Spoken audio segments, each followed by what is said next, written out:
สุดทางเฮาแล้วน้อมือเจ้าพอทางใหม่ฝืนยางน้ำอายมาไกลไปบ่ฮอดมองวางเขาคนใหม่คงสิพาเจ้าไปฮอดฟังฝันบ่เป็นหยังอายสิบ่ดึงดันสิบ่รังคิดฮอดสิอดเอาดีปานใดในช่วงหนึ่งของชีวิตได้มีสิทธิ์ร่วมทางกับเจ้าสุดวาสนาเมิดบุญนำพาเฮาตั้งใจส่งทางเจ้าขอให้โชคดีไปอยู่ดีมีแหงให้เขาแพงบานด้วยตาไปเป็นคุณนายเด้อลาลืมมันสาบักหน้าแลคนนี้บ่ต้องห่วงเรื่องหยังอ้ายบ่ขวางทางเจ้าเด้อคนดีเรื่องของเฮา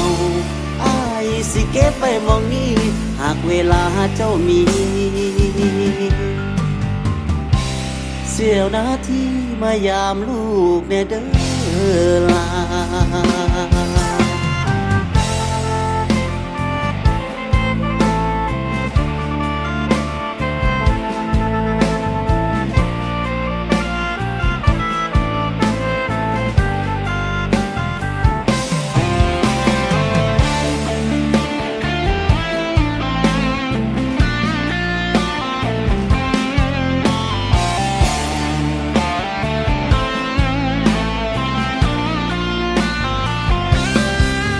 อยู่ดี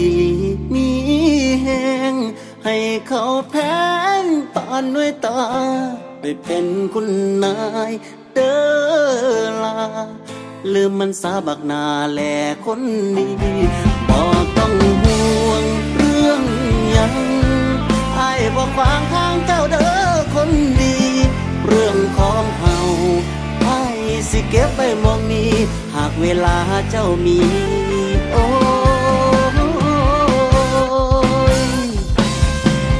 อยู่ดีมีแหงให้เขาแพ